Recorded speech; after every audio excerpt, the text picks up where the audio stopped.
आपने इस्लाम कैसे कबूल किया? हमने सुना है कि आप 2 बार मुसलमान हुए। क्या आप इसकी वजाहत कर सकते हैं? जब आपने इस्लाम कबूल किया तो आपके खानदान का रद्द अमल क्या था? क्या आपने कभी अपने घर वालों को तबलीग करने की कोशिश की? आपकी दुनिया के मशहूर तरीन मुल्हिदों में से एक के साथ डिबेट हुई थी। क्या आपको जोश, गुस्सा या खौफ महसूस हुआ कि मैं इस्लाम की अच्छी तरह वजाहत नहीं कर सकूंगा? मुझे मालूम नहीं, ये बहुत मुश्किल सवाल है। मैं असल में मुसलमान होने से पहले नमाज पढ़ता था। ऐसा वक्त भी गुजरा है जब मैं तबलीग को छोड़ने या हिम्मत हारने के बहुत करीब था। सबसे बड़ा ख्वाब क्या है जिसे आप पूरा करना चाहते हैं?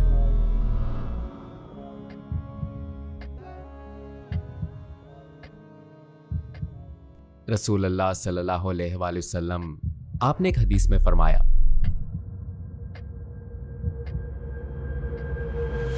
हम यहाँ से शुरू करना चाहते हैं कि हमजा ज़ोटस कौन है? ये एक बहुत अच्छा सवाल है। एक रवायत है, जरूरी नहीं कि यह हदीस हो। सुभान ताला कि वो भेजेगा। हमारे साथ एक बड़ा मसला है। माफ कीजिएगा। मसला ये है कि आपके पास बहुत ज्यादा इल्म है। मुझे इसको सादा रखना है, ठीक? मैं जानता हूँ कि ये मुश्किल है, लेकिन आपको अपना इल्म जरा मुख्तसर करना पड़ेगा। मैंने सिर्फ ये पूछा कि हमजा ज़ोटस कौन है। जी ठीक है। हाँ, मैं दरअसल कहना चाह रहा था, मुझे नहीं मालूम। जी हाँ, ठीक है। अस्सलामुअलैकुम भाई और बहनों। जब इस वीडियो को बनाया जा रहा था तो बहुत सी चीजें खराब होती गई। ये वीडियो शुरू से तकरीबन 3-4 बार एडिट हुई, लेकिन अल्हम्दुलिल्लाह आखिरकार हमने इसे मुकम्मल करने में कामयाब हो गए। हम अपनी पूरी ताकत से काम करते रहे कि इस्लाम की हकीकत को पूरी दुनिया तक पहुंचाएं। सिर्फ सब्सक्राइब के बटन पर क्लिक करके आप इस कोशिश की बहुत बड़ी हिमायत करेंगे। इस फैमिली का हिस्सा बने और मिलकर अब्दियत की जानिब कदम बढ़ाएं। हमजा ज़ोटस कौन है? ये एक बहुत अच्छा सवाल है। मैं सन 1980 में इंग्लैंड लंदन में पैदा हुआ था। मैंने 2002 में इस्लाम कबूल किया। मेरे वालिदैन यूनानी बैकग्राउंड से ताल्लुक रखते हैं। मेरी वालिदा का ताल्लुक किब्रस से है और मेरे वालिद का ताल्लुक यूनान अथीना से है और मेरी उम्र 41 साल है अल्हम्दुलिल्लाह। और मैं इस्लाम का तालिब इल्म हूँ और मैं लोगों को इस्लाम की तालीमात से आगाह करना चाहता हूँ और मैं ये उम्मीद करता हूँ कि मैं ये काम हिकमत के साथ, अच्छे तरीके से और रहमत के साथ, नरमी के साथ अंजाम दूँ। अल्हम्दुलिल्लाह। इस्लाम लाने से पहले क्या आप अपने खानदान की तरह ईसाई थे या आप तलाश के मरहले में थे? ये एक और अच्छा सवाल है। मैं ये नहीं कहूंगा कि मेरी परवरिश एक ईसाई के तौर पर हुई है। अगरचे हम खुदा पर यकीन रखते थे, मेरे वालिद कट्टर मजहब से दूर हो गए थे। बुनियादी तौर पर वो यीशु अलैहिस्सलाम पर ईमान रखते थे, वो रूहानियत पर यकीन रखते थे, वो इंसानी इक़्तिदार पर यकीन रखते थे, लेकिन यह भी है कि वो इस लिहाज से सेकुलर नहीं थे, वो बहुत रूहानी थे। तो मेरे वालिद का अपना वजूदी सफर था। उनका एक अपना नजरिया था कि खुदा से ताल्लुक का क्या मतलब है। और चूंकि वो चर्च मुखालिफ थे, चर्च मुखालिफ से ये मुराद नहीं कि वो चर्च से नफरत करते थे, लेकिन उनका ख्याल था कि चर्च आपके दिल में है, ठीक? खुदा से ताल्लुक के लिए आपको चर्च की जरूरत नहीं है, और वो इस किस्म का नजरिया रखते थे। लेकिन बाज़ औक़ात ईस्टर के दौरान हम यूनानी चर्च में जाते, क्योंकि यूनानी ऑर्थोडॉक्स में ईस्टर का त्यौहार क्रिसमस से ज्यादा अहमियत रखता है। तो मैं ये भी नहीं समझता कि हम ईसाई थे, शायद सेकुलर नजरियात के ज्यादा करीब थे, रूहानी ह्यूमनिस्ट किस्म के, अगर समझ सकें। आपने इस्लाम कैसे कबूल किया? हमने सुना है कि आप 2 बार मुसलमान हुए। क्या आप इसकी वजाहत कर सकते हैं? अच्छा, ये मुकम्मल तौर पर सच नहीं है। ये दूसरी बार नहीं था कि मैं मुसलमान हुआ, क्योंकि इस वीडियो में एक वीडियो है जो ऑनलाइन है। ये तकरीबन दूसरी बार है जब मैं मुसलमान हुआ, क्योंकि एक अरसा ऐसा था जब मुसलमान होने के बाद मैं एक तबाकुन शक में मुब्तला हो गया था। लेकिन मेरे सफर के दौरान मैंने महसूस किया कि इस्लामी फिक्री रवायात के पास इसके जवाबात हैं। तो अपने सफर के आगाज में मैं इस्लाम की इक़्तिदार की तरफ रागिब हुआ था। मुझे इस्लामी फिक्री रवायत और इस्लाम की फिक्री बुनियादों का यकीन हो गया था, और मुझे इस्लाम के इक़्तिदार की तरफ भी रगबत थी।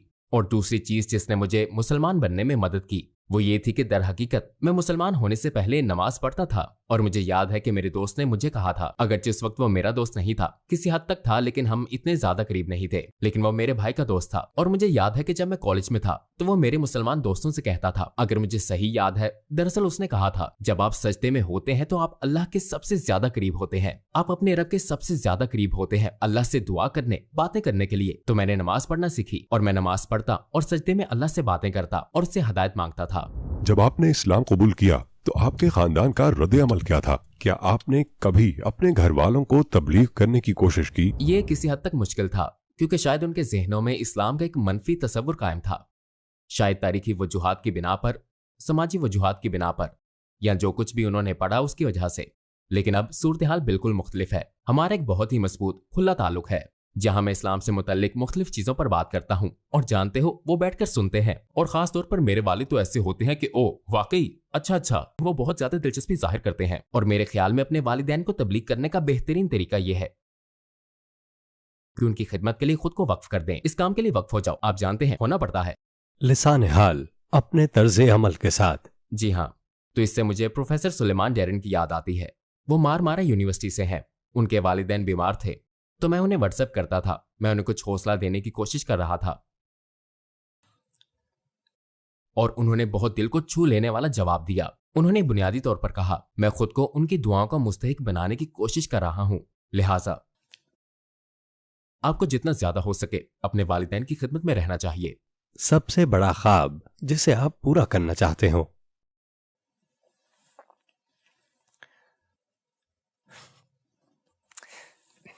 रसूलुल्लाह सल्लल्लाहु अलैहि वसल्लम, आपने एक हदीस में फरमाया, लोगों के लिए वही पसंद करो जो तुम अपने लिए पसंद करते हो। पसंद करो लिन्नास को। यह खुवत वाली हदीस से मुख्तलिफ हदीस है।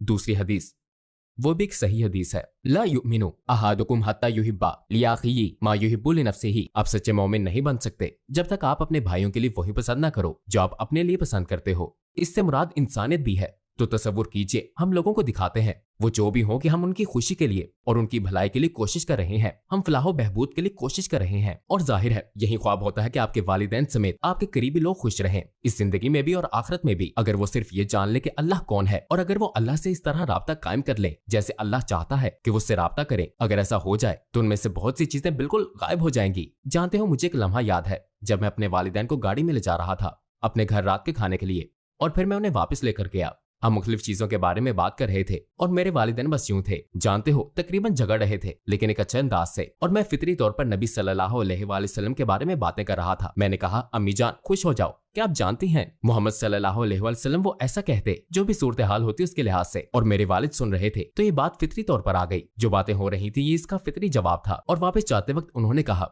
जानते हो जो चीजें तुमने मुझे आज बताई हैं एंड्रिया, इससे मुझे यकीन हो गया है कि ये मोहम्मद सल्लल्लाहु अलैहि वसल्लम वाकई नबी हैं। जानते हो उन्होंने ये अल्फाज कहे, ठीक, क्योंकि आप जानते हो कि इखलाकियात और जो बयानिया मैं बयान कर रहा था वो फितरी था और मैं भी ये बहुत करता हूँ। उम्मीद है इन दिनों आप बीज बोते हो और ये अल्लाह का काम है कि वो फैसला करे किस बीज का क्या करना है। क्या कोई ऐसा लम्हा भी आया जब आपको लगा हो कि मैं अब ये मजीद नहीं कर सकता, मैं तबलीग छोड़ रहा हूँ?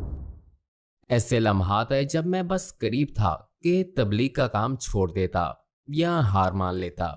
अब मुझे यहां तक याद है जब मैंने ऐसा करने की कोशिश की तो अल्लाह ने मुझे कुछ ऐसा अता किया जिसने मेरा उस रास्ते पर रहना यकीनी बना दिया या मेरी मदद की। चंद एक लम्हात हैं लेकिन मैं आपको एक तजर्बा बताता हूँ। तो जहां तक मुझे याद है मैं पाकिस्तान में था और मैं प्राइवेट यूनिवर्सिटियों में लेक्चर दे रहा था और मैं वापस आया और मेरे ख्याल में ये फजर का वक्त था। फजर की नमाज अदा करने के बाद मैंने अल्लाह से दुआ की और ये एक बहुत मखसूस दुआ थी क्योंकि उस शाम मैं प्रोफेसर ग्राहम थॉमसन से डिबेट करने वाला था Queen Mary University of London में, और ये इस्लाम और एथियज्म के मौजू पर थी मेरा ख्याल है। और अगर मुझे सही तौर पर याद है तो मैं तबलीग से बहुत मायूस था, यानी मैं जारी रखना नहीं चाहता था। मुझे एक निशानी की जरूरत थी। दरअसल अल्लाह से निशानी मांगी थी। किस चीज की मुझे याद है कि बहुत साल पुरानी बात है, लेकिन अगर मुझे सही तौर पर याद है तो ऐसा था कि या अल्लाह मुझे इस रास्ते पर चलने की कोई निशानी दिखा कि आज कोई मुबासे में मुसलमान हो जाए। मैंने बहुत मखसूस कर दिया था। तो चंद घंटे आगे बढ़े। प्रोफेसर ग्राहम थॉमसन से मेरी डिबेट हुई। अल्हम्दुलिल्लाह ये कामयाब डिबेट थी। और जब मैं घर जाने के लिए चल रहा था मेरा ख्याल है कि उस वक्त मेरा बेटा मेरे साथ था।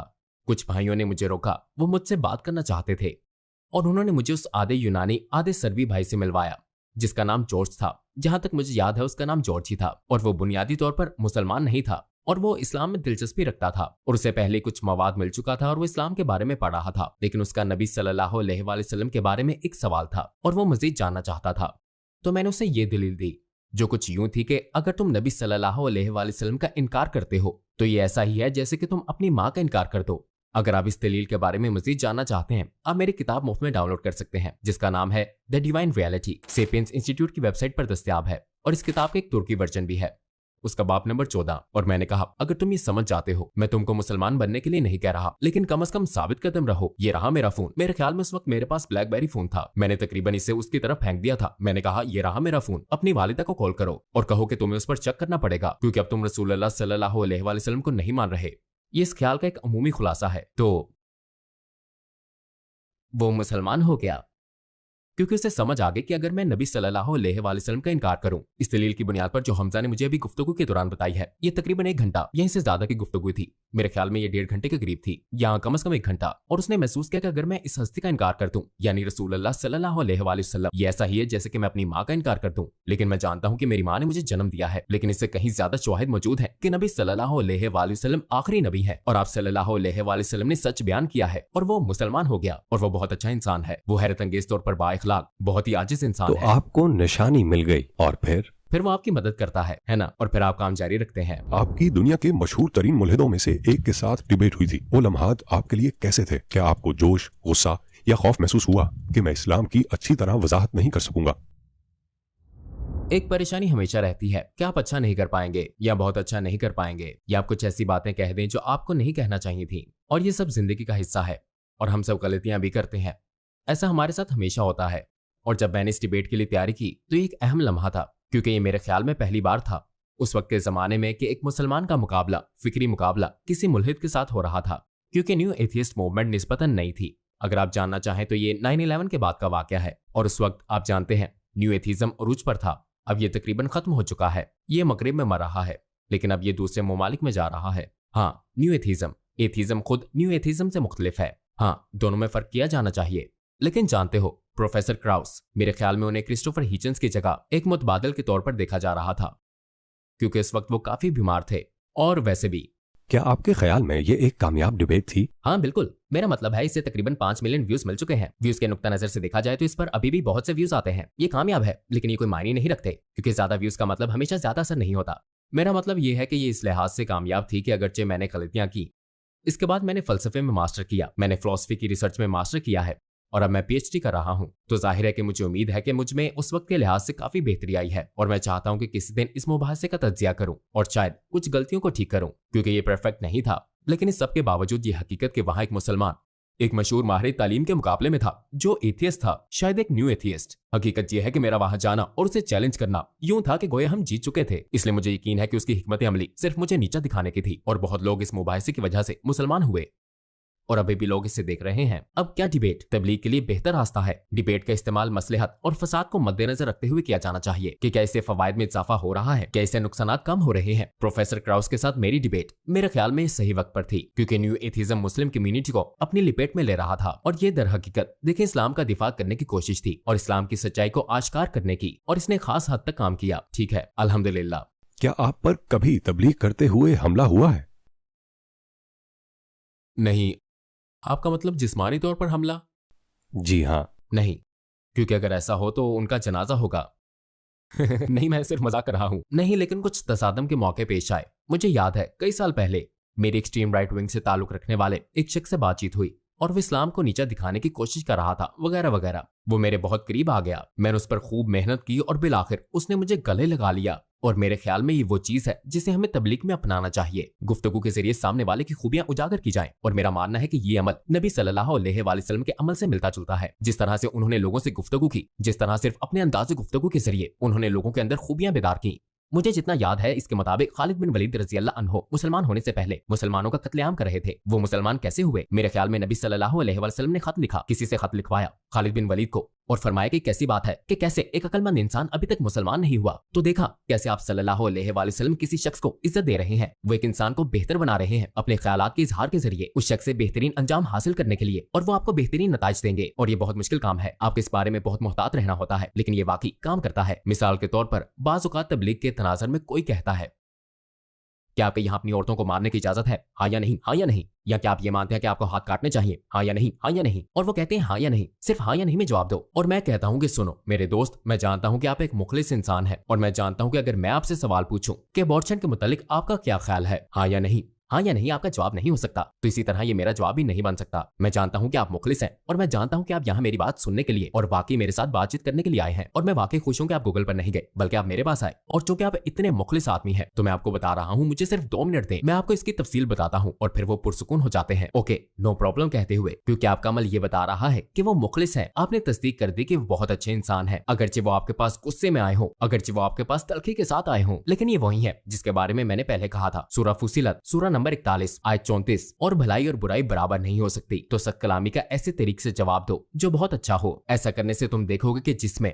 और तुम में दुश्मनी थी, गोया वो तुम्हारा गर्मजोश दोस्त है। इसलिए इख्तलाफात की सूरत में लोगों से ऐसे तरीके से गुफ्तगू करें कि जिससे उनकी खूबियां सामने आए, अगरचे वो इसके मुस्तहिक ना हो, अगरचे वो खुद अच्छे रवैये का मुजाहिरा ना कर रहे हो। लेकिन जैसे ही आप ये काम करोगे, आप दौरान गुफ्तगू ही उसमें शख्सियत पैदा कर दोगे। और अगर ये तरीका काम ना करे, फिर जाहिर है कि आपको अपनी हिफाजत का पूरा हक हासिल है। लेकिन आपको अपनी पूरी कोशिश करनी चाहिए, क्योंकि याद रखें मैंने इससे पहले क्या कहा था, यह हमेशा उसूलों से वाबस्ता होता है। सवाल पूछो कि इस हाल में अल्लाह मुझसे क्या चाहता है। एक खसूसी मिजाज, मिसाल के तौर पर हमजा, जब आप तबलीग करते हैं आप बहुत गुस्से में होते हैं। नहीं, एक असल आम में तनकीद। हो सकती है कि माजी में शायद 8 साल या 5 साल पहले मुझे बहुत अच्छा या बहुत नर्म होने की वजह से तनकीद का निशाना बनाया जाता रहा है। हाँ, वो कहते हैं कि शेर कहाँ है, हाँ हम शेर वापस चाहते हैं। अब मैं आपको ईमानदारी से बताने जा रहा हूँ, मुझे लगता है कि अगर हम हमेशा एक ही हालत में रहते हैं, अगर आप हमेशा जारहाना अंदाज ही अपनाते हैं और गुस्से में रहते हैं इंतहाई माजरत के साथ, ये कमजोरी की एक बड़ी इलामत है। ऐसा हो सकता था कि आप अपनी नमाज और कुरान पढ़ते और अपने तरीके से अपनी जिंदगी गुजारते। आपने ऐसा रास्ता क्यों इख्तियार किया? मेरा मतलब है तबलीग का रास्ता। मेरे ख्याल में ये मेरी शख्सियत के मुताबिक था।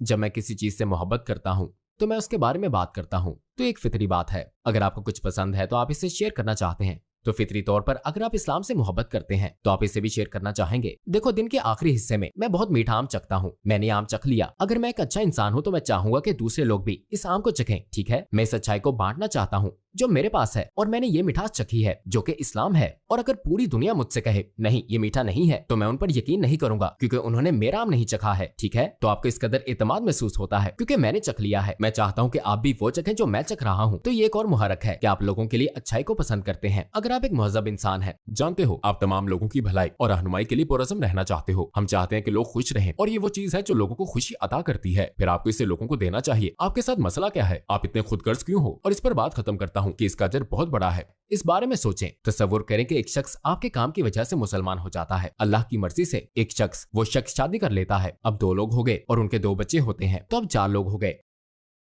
और फिर वो शादियां कर लेते हैं और उनकी 1-2 नस्लों में हर एक के 2 बच्चे होते हैं। आपको सवाब मिलता है 10 लोगों की नमाज का, क़याम का, सदका, ज़कात, तिलावत कुरान, हज का, उम्रा, नेक अमाल, सदक़े जैसे अमाल का। आपको ये सारा सवाब सिर्फ तबलीग करने की वजह से मिल रहा है। एक शख्स को तबलीग करने से आप मुसलमानों की 1 या 2 नस्लें आबाद कर देते हैं। तो ये हमारे लिए बहुत अहम है। आप जानते हैं, अगर आप अजर के लिहाज से सोचें तो इससे ज्यादा फायदेमंद कोई चीज नहीं है, लेकिन ये मेरे लिए भी मायने रखती है। क्योंकि देखें, आप क्या करेंगे, आप कुरान और नमाज पढ़ेंगे और आप घर पर रहेंगे, और फिर आपकी शादी हो जाएगी, आपके बच्चे होंगे, आपके पास नौकरी होगी, आपको घर मिलेगा, गाड़ी मिलेगी, फिर आप मर जाएंगे। मैं ये नहीं कह रहा कि ऐसा करना बुरा है। आप बहुत परहेजगार जिंदगी गुजार सकते हैं। क्या आपके वजूद का कोई इजाफी फायदा है? क्योंकि अल्लाह कुरान में फरमाता है, ऐ ईमान वालो, अल्लाह और उसके रसूल का हुक्म कबूल करो, जबकि रसूल खुदा सल्लल्लाहु अलैहि वसल्लम तुम्हें ऐसे काम के लिए बुलाते हैं जो तुमको जिंदगी जावदां बख्शता है। यह आयत उन लोगों से बात कर रही है जो पहले से जिंदा हैं। तो गोया अल्लाह आपको जिंदगी के ऊपर जिंदगी अता कर रहा है, और मेरे लिए इसमें इजाफी फायदे की बात है कि आप इस्लाम की हकानियत की बात कर रहे हैं। तो ये मेरा जवाब होगा कि मैं इस तरह की चीजें क्यों करता हूँ। अगर आपको एक लम्हा देखने का मौका मिले हमारे नबी सल्लल्लाहु अलैहि वसल्लम की जिंदगी के लम्हात में से, तो वो कौन सा लम्हा होगा? ये बहुत मुश्किल सवाल है। मैं नहीं जानता, बहुत से लम्हात हैं। ये बहुत मुश्किल है कि ठीक है, अगर आप रसूलुल्लाह सल्लल्लाहु अलैहि वसल्लम की जिंदगी को देखें और आपके रोजमर्रा के मामलात को, मुझे लगता है कि अगर मैं उनकी मौजूदगी का तस्वुर करना चाहूं तो ये गालिबन फजर का वक्त होगा। मस्जिद में फजर की नमाज, बाजमात की अदायगी और जिक्र अस्कार में वक्त गुजर रहा होगा, और आप सल्लल्लाहु अलैहि वसल्लम से सवालात किए जा रहे होंगे, क्योंकि वो एक लम्हा था। ठीक है, सहाबी आप सल्लल्लाहु अलैहि वसल्लम से सवाल कर रहे होंगे और आपके पास उसका इशारा मौजूद है। सहाबा भी बहुत पुरसकून होंगे और वो अपने जमाने जाहिलियत के मुतालिक बात करते और उस पर हंसते होंगे। क्या आपका कोई खास सवाल है जो आप जाती तौर पर रसूलुल्लाह से पूछना चाहते हैं? एक खास सवाल, मैं उनसे दरख्वास्त करूंगा कि वो मेरे लिए दुआ करें। अंबिया अलैहिस्सलाम की दुआएं मकबूल होती हैं, ठीक है? तो बस मेरे लिए दुआ करें कि मैं कामयाब हो जाऊं दुनिया और आखिरत में, और मेरा खानदान भी। आप और क्या मांग सकते हैं? मेरा मतलब है, सोचें क्या कोई और चीज है जो आप मांग सकते हैं? और ये मालूम है कि नबी सल्लल्लाहु अलैहि वसल्लम मांगने वाले को ना नहीं कहते थे। आप और क्या मांगेंगे? मेरा मतलब है, ठीक है, देखें, अगर मैं उनसे इख्तलाफ और अकीदे से मुतल्लिक सवाल करूं या मुख्तलिफ चीजों के बारे में सवालात, ये सब गैर मुतल्लिका हो जाता है। हाँ, ये तो है, मतलब ये सब चीजों की असीम कायनाती स्कीम में है। आप अल्लाह के महबूब के साथ हैं, वो अल्लाह के महबूब हैं। जी हाँ, मैं उसके प्यारे हबीब से सवाल करने जा रहा हूँ। बराए करम मेरे और मेरी फैमिली के लिए दुआ करें। वाह, और क्या चाहिए? बस और कुछ नहीं, ठीक है। आपके पास 1 मिनट है और पूरी दुनिया इस वक्त आपको सुन रही है। ईसाई, यहूदी, मुल्हिद, आप उन्हें क्या पैगाम देना चाहेंगे? बराहे करम कैमरे की तरफ मुंह कर लें। आपके पास सिर्फ 1 मिनट है। तमाम मुल्हिद, यहूदी, ईसाई, मुसलमान, आपके इर्द गिर्द के तमाम लोग, यहां तक के वो लोग जो अमेज़ॉन्स में हैं, वो भी आपको सुन रहे हैं। जब आप कहेंगे मैं तैयार हूं, तो मैं शुरू कर दूंगा। क्या आपको पसीना आ रहा है? नहीं, मैं कोई जवाब सोचने की कोशिश कर रहा हूं। मेरे जैसे शख्स के लिए इसे 1 मिनट में बंद करना बहुत मुश्किल है। आप इस सवाल को छोड़ नहीं सकते, आपको ठीक है। जवाब देना होगा भाई। हम इंतजार कर सकते जानते हैं। हो, शायद मैं कह सकता हूं। मैं इसे ऐसे कर लेता हूं, 3, 2, 1, चलो। भाइयों, बहनों, दोस्तों और इंसानियत, अगर आप इस जिंदगी में इत्मीनान और अब्दी खुशी चाहते हैं, आने वाली जिंदगी में, फिर इसे कहें और अपना लें, ला इलाहा इल्लल्लाहु मुहम्मदुर रसूलुल्लाह। अल्लाह के सिवा कोई इबादत के लायक नहीं और मोहम्मद सल्लल्लाहु अलैहि वसल्लम उसके रसूल हैं, उसके आखिरी रसूल हैं। हम जानते हैं कि अल्लाह अपनी जात के लिहाज से इबादत के लायक है। जब आप उसके कलाम का मुताला करते हैं, कुरान का मुताला करते हैं, तो आपको इसके नामों और सिफात के ज्यादा से ज्यादा कामिल होने का एहसास होता है और अल्लाह ताला अपने नामों और सिफात के लिहाज से बेहद शुक्र और हम्दो सना का मुस्तहिक है और हमद और शुक्र इबादत की ही एक शक्ल हैं। अगर हुजूर सल्लल्लाहु अलैहि वसल्लम की जिंदगी का मुताला करें तो आप इस नतीजे पर पहुंचते हैं कि वो झूठ नहीं बोलते थे, धोखा नहीं देते थे। ये कोई अफसाना नहीं है, बल्कि वो सच बोलते थे। और अगर वो सच बोलते थे तो वो आखिरी रसूल हैं जिनकी हमें अपने तर्ज जिंदगी में पैरवी करनी चाहिए। इन दोनों चीजों को स्टडी करें और इंशाल्लाह अब भी नेमतें आपकी हैं।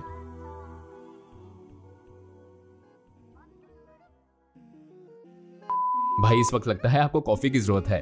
मेरे भाई, मैं आपकी आंखों में देख सकता हूँ। लाइट ऑन है, लेकिन घर पर कोई नहीं। सच में, अगर आप मुझसे सवाल पूछे तो मैं सारा दिन यहाँ रह सकता हूँ।